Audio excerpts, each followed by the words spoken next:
Here are 15 books that I am dying to read this October Halloween spooky season. Enjoy!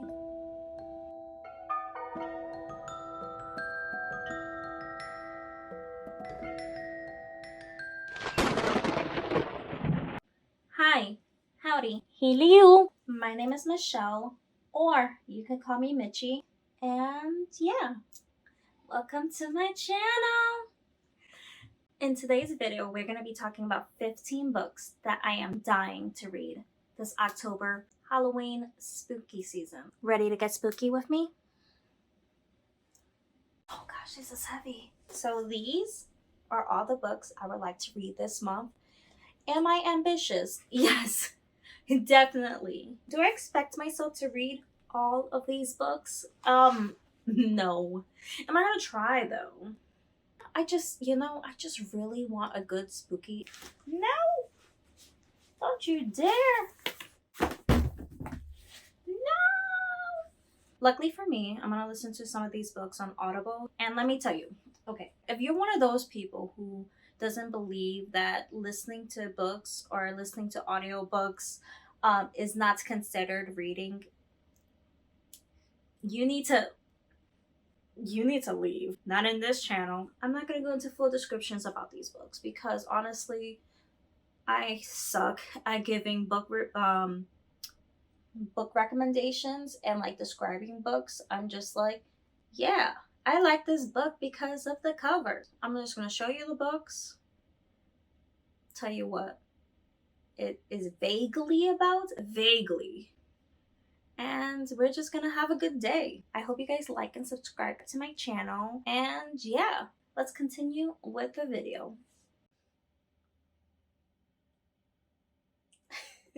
So we're gonna separate these books into categories. We're gonna have the witchy good times, witchy. The next set are my horror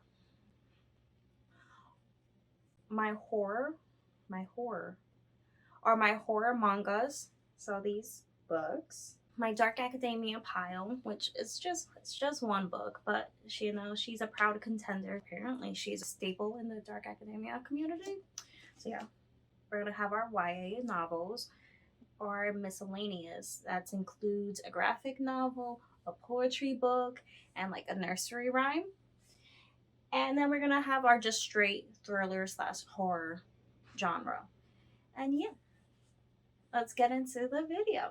So in the witchy good time category, I'm going to be talking about 2 books. And guys, I am so excited for these books. I want witchiness, I want spookiness, I want autumnal vibes, but I also want, the romance, the spice, We're here to fall in love in October, and that's exactly what these books entails. One of the books I have been waiting for months to read is From Bad to Curse by Lana Harper. Lana Harper's first book, Payback's a Witch, is just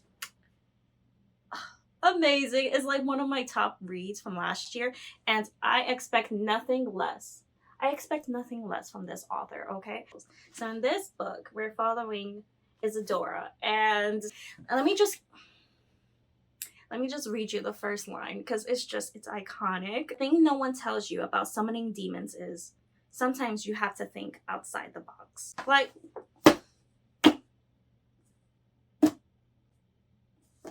no words. And then this book it's like similar with this book, where there's drama, there's unintentional romance, there's just everything, and I am here for the vibes, okay? They're following Gwen, and she essentially has the perfect life, because obviously all witches have the perfect life until something goes wrong. There's a love spell kiss between 2 rival business owners, 2 witchy rival business owners. There's a new witchy coven coming into town, and we don't know their intentions. We don't know what kind of drama and magic they're bringing into town. And then Gwen starts losing her magic. Like, what's gonna happen? We don't know. I don't know, but I'm excited for it. Practical Magic by, I don't know who it's by. We all know practical magic, right? Like one of the most iconic staple movies for Halloween, and I've never watched it. But I'm trying to read the book first, and apparently the book is not as great as the movie. But I digress. We're gonna still go from book to movie order, and we're gonna have a great time. In this book, Practical Magic, we are following along two sisters, and for more than 200 years, the Owens women have been blamed for everything that has gone wrong in their small Massachusetts town.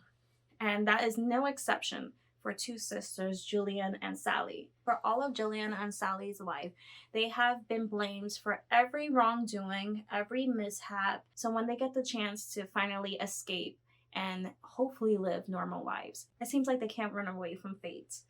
The next set are these two books by Junji Ito. And y'all, apparently this man, this phenomenal man, is like iconic in the horror manga universe. He is like one of the top in his field, and I gotta know what the hype is, and what better time to read them than in the Halloween October spooky season. It just seems like a great time. This one, The Love Sickness, is apparently a collection of short stories, and I think I'm gonna start with this one first to kind of, dip my toe into the Junji Ito universe. This book, Tomi, I'm hoping I'm saying it right, Tomi, is one of his infamous stories. Like, when you think of Junji Ito, this is like one of the top books that comes highly recommended to read. But she's thick. Like, she's thick. It's like murdered again and again. One girl always comes back for more. How in the world can you stop someone like that? We are not in our universe. We're in her universe. So I gotta know what's gonna happen. I gotta know. We can't have an October TBR without at least one dark academia book, right? And I chose none other than Catherine House by Elizabeth Thomas. I don't know much about this book, but if you love dark academia, you love books with schools with secret agendas and just suspense all around in the academic setting, like, apparently this is the book. This is the book you go to. If you are lucky enough to be enrolled and go to this prestigious school, you have to sacrifice 3 years of your life. You can't access anything in the outside world. So that means you can't see your family members, you can't see your friends, you can't even bring your personal belongings. Like, girl. But then the school promises that once you graduate, you are guaranteed sublime power and infamous possibilities of being whoever and whatever you desire to be once you finish the school. But not everything is what it seems. It seems like there's darkness, there's mystery, there's suspense. And let's see how this one goes. The first book I'm going to be talking about is The Color of Lies by C.J. Lyons. In this book, we're following along Ella, and apparently she has the gift of reading people really well, like to the point where she can see people's true emotions through colors. Like, that's really cool, but that's also really scary. You can't ever have like a normal life, because if every person that you pass by and you can see like their true intentions just through colors, that must be like mentally draining. But besides the point, in this story, Ella has always been able to read people. And when this mysterious boy comes to interview her for one of his journalist classes and mentions that her parents' death might not actually be accidental, it kind of sets Ella into like a downward spiral, because she really trusts her family members that told her that it was an accident. Who can she trust? And the only way she can find the truth is to find the killer. We'll see how this goes. This is so cool. Is it cool? It's cool for me. It's cool for the reader, but maybe not for like a person, but like, we're here for the suspense, okay? Sometimes I'm not here for the suspense. Like, if a book makes me feel super anxious and there's too much suspense, I'm the type of person that would like skip pages just to see how things will work out, because my heart cannot handle the suspense. And my husband is just like, that's just me, but we're gonna try not to skip ahead in these books. We're gonna try. No guarantees, but we're gonna try. The next book is Hotel Manifique by Emily J. Taylor. This cover alone deserves to be read. Hotel Manifique is famous for its astonishing enchantments, especially its ability to travel the world, arriving at a new destination each midnight. But it's not long before Johnny discovers that beneath its marvelous glamour, the hotel is hiding dangerous secrets. All magic comes with a cost, right? And you can't trust everyone that has magical abilities. I'm excited for this. Ooh, I'm excited for all of them. I don't know why I'm saying I'm excited for this. I'm excited for all of them. The next book is Gallons by V.E. Schwab. And this is apparently like supposed to be like a haunted house, but like super creepy. So imagine this, okay? Imagine you get invited to your mother's childhood manor. You get to meet some of your long lost relatives, and you get a chance to figure out who you are and where you come from. So you take the opportunity, right? But then you quickly realize once you get there, no one actually sent you that invitation. There are shadows lurking behind the walls, and maybe they are trying to bring you home. It's a mystery that I need to find out ASAP. So this is the miscellaneous pile, okay? This is like, they kind of don't fit in their own pile, but like they kind of do, because they're just whatever I feel like reading. So the first one I'm gonna tell you about is Pumpkinheads. So I've been in like a graphic novel kind of like binge since August. I've been in a reading slump. The only thing I felt like picking up were graphic novels, and I have been waiting. I have been waiting to read this book. And it's that time, like, it's literally set in the pumpkin patch. Like, how much more autumnal can you get? Like, we love. Oh my gosh, look at this. Like, look at this. Like, how can you not get more on theme for this season, you know? This is a poetry book that I chose to read this month, and it's The Truth About Magic by Atticus. And if I don't at least include one poetry book in my reading TBR, like there has to be something wrong with me, because poetry book is it's in my blood, it's in my heart. I just love poetry. Like, oh my gosh, this one poem. I'm already. We were all born to live, born to love, millions of years perfecting the art of it, and yet still somehow it comes so unnaturally to most of us. Like, the next book is The Envious Siblings by Landis, Blair. And my daughter actually picked this book for me to read this month. And this is just a bunch of nursery rhymes, but of course with like a spooky, creepy twist to it. And it has pictures. Like, we love a good picture book, and the pictures are amazing. Look. It's creepy. It's amazing. And we're here for it. Let me read one of the things that's in here.